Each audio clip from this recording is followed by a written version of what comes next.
Friends welcome to my YouTube channel. Friends DDA Diwali special housing scheme 2023 के flats visit के क्रम में आज हम नरेला सेक्टर A1 से लेके A4 के जो EWS कैटेगरी के फ्लैट्स हैं और MIG कैटेगरी के फ्लैट्स हैं उनकी विजिट करेंगे। इससे पहले हम इस स्कीम के लगभग सभी LIG, EWS और MIG कैटेगरी के फ्लैट्स की विजिट कर चुके हैं। यदि आपने वह वीडियो नहीं देखी है तो आप डिस्क्रिप्शन बॉक्स में जाके लिंक दिया हुआ है, वहाँ पे क्लिक करके उन वीडियोस को देख सकते हैं या फिर प्लेलिस्ट में सर्च करके उन वीडियोस को देख सकते हैं। सबसे पहले बात करते हैं नरेला सेक्टर A1 से लेके A4 के EWS कैटेगरी के फ्लैट्स की। A1 से लेके A4 के अलग अलग पॉकेट्स में मिलाकर टोटल 1200 EWS कैटेगरी के फ्लैट्स रखे हैं अलॉटमेंट के लिए first come first serve base पे। फ्रेंड्स जैसा कि आप यहाँ पे देख सकते हैं सेक्टर A1 से लेके A4 के पॉकेट 3 में कुल 384 EWS कैटेगरी के फ्लैट्स रखे गए हैं। एरिया है लगभग 65 स्क्वायर मीटर से लेके 66 स्क्वायर मीटर तक का। और कॉस्ट की बात करें तो 35 लाख इसकी कॉस्ट है। पॉकेट 4 में 320 फ्लैट्स रखे गए हैं। एरिया है 61 स्क्वायर मीटर से लेके 62 स्क्वायर मीटर तक का लगभग। और कॉस्ट की बात करें तो 33 लाख इसकी कॉस्ट है। पॉकेट 7 में फ्लैट्स रखे गए हैं 200। एरिया 61 स्क्वायर मीटर से लेके 62 स्क्वायर मीटर तक का। और कॉस्ट की बात करें तो 32 लाख कॉस्ट रखी गई है। देन पॉकेट 14 में 296 फ्लैट्स रखे गए हैं अलॉटमेंट के लिए।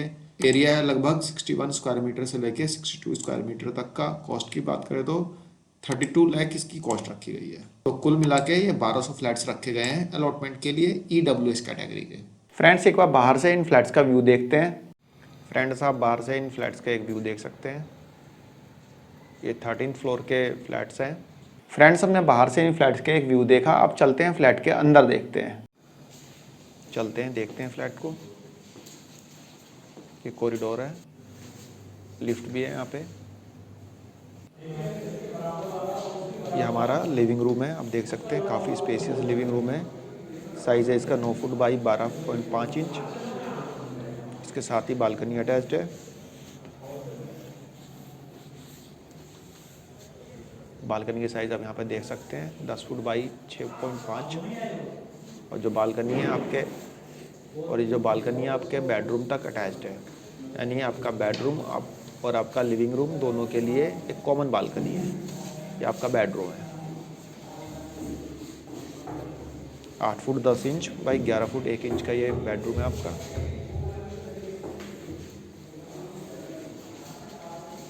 ये बाथरूम है, ये टॉयलेट है, दोनों सेपरेट है। ये आपका किचन है 5 फुट बाई 7 फुट का। ये हमारा लिविंग रूम हो गया, इसके सामने इधर किचन है।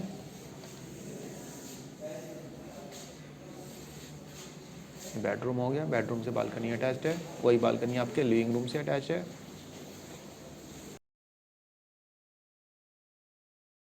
ये बालकनी से बाहर का व्यू हो गया। फ्रेंड्स हमने फ्लैट के अंदर देखा कि एक लिविंग रूम है, लिविंग रूम से अटैच्ड एक बालकनी है और आपके बेडरूम से अटैच्ड भी सेम बालकनी है, यानी कि लिविंग रूम और आपके बेडरूम की बालकनी जो है कॉमन है। उसके अलावा एक किचन है, एक सेपरेट टॉयलेट है और एक बाथरूम है। तो ये सब चीज़ें आपको फ्लैट में देखने को मिलेंगी। अब बात कर लेते हैं फ्रेंड्स, यदि आप इन फ्लैट्स को खरीदते हैं तो आपको कौन कौन से एडवांटेजेस मिलेंगे। पहला एडवांटेज कि ये फ्लैट जो है नए बने हुए हैं, न्यूली कंस्ट्रक्टेड है, फर्स्ट टाइम DDA के द्वारा अपनी किसी स्कीम में अलॉटमेंट के लिए रखे गए हैं। दूसरा एडवांटेजेस आप मान के चल सकते हैं कि पास में UER 2 है, मेट्रो जो है प्रोजेक्टेड है, बस की सर्विस इजीली आपको यहाँ पे अवेलेबल हो जाएंगी। इसके अलावा GT रोड नज़दीक है, बवाना का इंडस्ट्रियल एरिया नज़दीक है, नरेला का इंडस्ट्रियल एरिया नज़दीक है, कुंडली वगैरह भी आपको नज़दीक पड़ेगा, यानी कि जाना आपके लिए अप्रोचेबल रहेगा। पास में ही एक काफ़ी बड़ा सा पार्क है। इसके अलावा जैसे कि DDA नरेला को एक सब्सिडी के रूप में डेवलप कर रहा है, तो पीछे न्यूज़ भी आई थी कि नरेला को एक एजुकेशनल हब के रूप में डेवलप करेगा DDA। देन उसके बाद क्रिकेट स्टेडियम बनने की भी बात सुनाई दी थी, LG ने मंजूरी दे दी थी, लेकिन कब तक बन पाएंगे ये सब चीज़ें कुछ पता नहीं है। बट ओवरऑल बात यह है कि DDA इसको एक सब्सिडी के रूप में डेवलप कर रहा है नरेला का, तो डेवलपमेंट तो होगा, लेकिन कितना टाइम इसमें लगता है कोई नहीं कह सकता। मेट्रो तो पिछले 10 साल से प्रोजेक्टेड है, आज भी प्रोजेक्टेड है, आगे कब तक प्रोजेक्टेड रहेगी इसका भी कोई कुछ कह नहीं सकता, कोई क्लियर इसका आंसर नहीं दे सकता। ऐसा होता है कि जब फ्लैट्स निकलते हैं, DDA को स्कीम आती है तो मेट्रो का मुद्दा जो है बड़े ज़ोर शोर से उठ जाता है, या फिर क्रिकेट स्टेडियम बनाने जैसी अफवाह, या फिर मान के चलिए कि कुछ ना कुछ मतलब ऐसा होता ही रहता है। तो ये कुछ एडवांटेजेस थे। दूसरा एक एडवांटेज ये है कि जो MIG, HIG और EWS कैटेगरी के जो फ्लैट्स हैं तो एक ही कंपाउंड में है, यानी कि एक कॉमन कंपाउंड है उनका, तो जेंट्री अच्छी मिलेगी। तो ये सब कुछ एडवांटेजेस हमने यहाँ पे जाने। अब जान लेते हैं कुछ इनके डिसएडवांटेज। फ्रेंड्स, कॉस्ट महंगी है। जितनी कॉस्ट यहाँ पे DDA ने रखी है उतने में तो आपको सेक्टर 1C, 1B और 1A में दो फ्लैट मिल जाएंगे, यानी कि आप 2 फ्लैट ले लेंगे उसके बाद भी आपके पास पैसे बच जाएंगे, जितनी कॉस्ट DDA ने इस EWS कैटेगरी के फ्लैट की रखी है। और बगल में ही उसके 1B, 1C है, ये तो है नहीं कि बहुत ज़्यादा दूर है, पास में ही है। उसमें DDA ने अभी पीछे 12 लाख, 13 लाख, 14 लाख में फ्लैट्स दिए थे। EWS कैटेगरी के फ्लैट्स थे और लगभग 48-49 स्क्वायर मीटर के फ्लैट्स थे। तो कॉस्ट यदि उनसे कंपेयर करेंगे तो आपको ये कॉस्ट महंगी लगेगी। बाकी इतने कॉस्ट में तो आप द्वारका में जा सकते हैं, यानी द्वारका में फ्लैट का ऑप्शन को देख सकते हैं, तो नरेला में ही क्यों जाएंगे। तो ये भी एक डिसएडवांटेज मान सकते हैं कि कॉस्ट जो है ज़्यादा है। जैसा कि आपको मैंने बताया कि मेट्रो का कुछ अभी आता पता ही नहीं है, तो मेट्रो नहीं होने का भी एक डिसएडवांटेज है यहाँ पे। तो ये कुछ डिसएडवांटेज थे। अब बात कर लेते हैं सेक्टर A1 से लेके A4 के जो MIG कैटेगरी के फ्लैट्स हैं उनके बारे में। कुल 1976 MIG कैटेगरी के फ्लैट्स रखे गए हैं नरेला सेक्टर A1 से लेके A4 के अलग अलग पॉकेट में। तो पॉकेट 3 में 648 फ्लैट्स रखे गए हैं। एरिया है 126 स्क्वायर मीटर से लेके 140 स्क्वायर मीटर तक का। कॉस्ट की बात करें तो इनकी कॉस्ट DDA ने रखी है 1 करोड़ 8 लाख से लेके 1 करोड़ 20 लाख।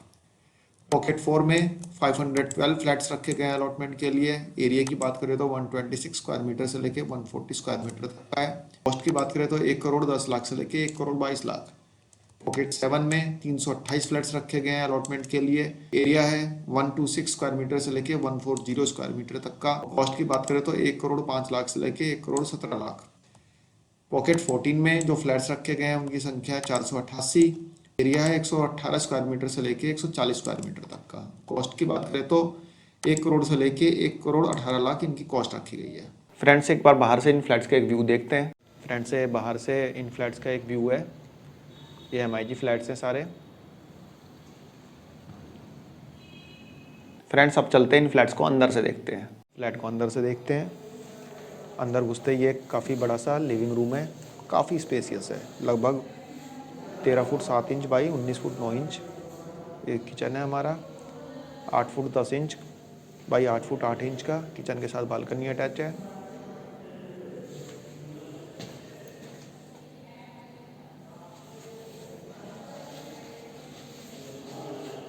लिविंग रूम से आपकी बालकनी अटैच है।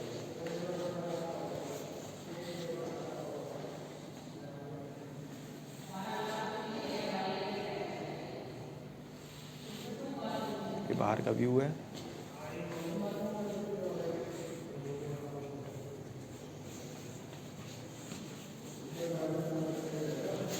ये हमारा टॉयलेट है। टॉयलेट और बाथरूम दोनों अटैच्ड है। ये हमारा बेडरूम है। बेडरूम का size 10 foot 6 inch by 12 foot 9 inch.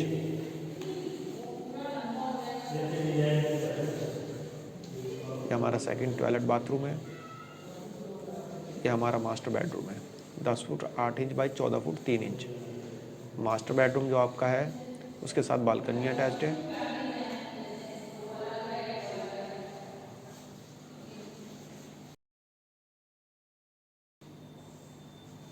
ये बालकनी से बाहर का व्यू है। ये सामने HIG फ्लैट्स हैं। फ्रेंड, जैसे कि हमने फ्लैट में देखा कि एक आपका लिविंग रूम है, काफ़ी स्पेशियस लिविंग रूम है। इसके अलावा कंबाइंड आपको टॉयलेट बाथरूम मिलेगा, 2 टॉयलेट बाथरूम मिलेंगे। इसके अलावा 2 बेडरूम मिलेंगे, एक मास्टर बेडरूम है, एक आपका नॉर्मल बेडरूम है। आपको किचन में बालकनी मिल जाएगी और काफ़ी अच्छा खासा स्पेस इसमें आपको देखने को मिलेगा। इन फ्लैट्स के एडवांटेजेस की बात करते हो, वो सारे एडवांटेजेस जो मैंने आपको EWS कैटेगरी के लिए बताए थे, वो सारे एडवांटेजेस आपको MIG वाले में भी मिलेंगे। यानी उन एडवांटेजेस को आप यहाँ भी रख सकते हैं, क्योंकि ज़्यादा फर्क है नहीं। जिस कंपाउंड में EWS कैटेगरी के फ्लैट्स हैं उसी कंपाउंड में MIG कैटेगरी के फ्लैट्स हैं। तो लगभग मान के चले कि वहाँ पे जो एडवांटेजेस हैं बिल्कुल सेम है। बाकी EWS में भी लिफ्ट है, यहाँ पे भी लिफ्ट है। लिफ्ट दोनों जगह है, ऐसा नहीं है कि EWS में है या MIG में है, दोनों जगह लिफ्ट है, लिफ्ट की कोई दिक्कत नहीं है। यदि DDA की इस MIG फ्लैट्स का आप डिसएडवांटेज जानना चाहते हैं तो आप सिंपल सा आप ये देखिए ना कि DDA ने जितने भी MIG फ्लैट्स हैं अलग अलग लोकेशन के, उन सबको ई ऑक्शन में रखा है, यानी कि उनकी नीलामी कर रहा है, और नरेला के फ्लैट्स को उसने रख दिया है फर्स्ट कम फर्स्ट सर्व में, क्योंकि DDA को पता है कि इसका ई ऑक्शन पॉसिबल ही नहीं है। भाई इसका बेस प्राइस जो DDA ने रखा है उतने में ही सेल आउट हो जाए, वही बहुत बड़ी बात है। इसलिए DDA ने इसको फर्स्ट कम फर्स्ट सर्व में डाला है कि बहती गंगा में हाथ धो लें, यानी कि फ्लैट्स का फ्लो चल रहा है, फ्लैट्स खरीदने वालों का फ्लो चल रहा है, उसी फ्लो में ये भी एक आध बिक जाए। इसलिए DDA ने इसको फर्स्ट कम फर्स्ट सर्व में रखा है। बाकी आप खुद भी सोच सकते हैं कि इतना बड़ा इन्वेस्टमेंट नरेला में फिलहाल में करना कितना बेनिफिशियल है, इसका अंदाजा आप खुद भी लगा सकते हैं, क्योंकि इतनी ज़्यादा वर्थ है नहीं। फ्लैट अच्छे बने हैं, नो डाउट फ्लैट बहुत अच्छे बने हैं, अच्छी सोसाइटी है, लेकिन फिलहाल में इतनी वर्थ नहीं है। दूसरा, DDA ने जो फर्स्ट कम फर्स्ट सर्व में पीछे जो MIG कैटेगरी के फ्लैट्स रखे थे वो भी सेल आउट नहीं हो पाए थे, फोर्थ फेज में वो भी नहीं सेल आउट हो पाए, अब तक नहीं सेल आउट हो पाए। फिर DDA ने वाले फ्लैट्स रख दिए MIG के, देखते हैं सेल आउट होते हैं नहीं। बाकी आपने फ्लैट्स देखे, फ्लैट्स को अंदर से देखा, बाहर से देखा, सारी चीज़ें मैंने आपको बताने की कोशिश की यहाँ पे। तो फ्रेंड्स, एक छोटी सी इन्फॉर्मेशन थी, आई होप आप लोगों को पसंद आई होगी। धन्यवाद, नमस्कार।